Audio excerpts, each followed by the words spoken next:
Guys, ito po at gumawa ako ng merienda para mamaya. Ayan, yung ginataang saba or pinakko ulit. Ayan, konti lang to guys, pero siguradong masarap. Ayan nga, umuusok pa siya at yung sabaw niya ay malapot. Ayan,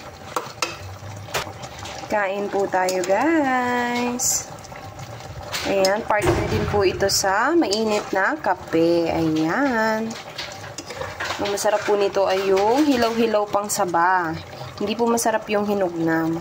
Ang masarap po ay yung hilaw pa kasi medyo matigas-tigas pa po siya. Ayan. Sa may mga ngipin ay ganun po yung mas gusto nila. Ayan. Thank you for watching. Please like and follow. Sana po ay nag-enjoy kayo sa aking munting video. God bless!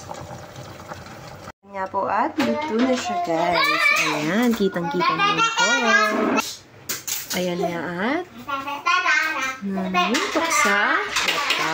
Ayan, sobrang sarap niyan guys. Thank you for watching. Kain!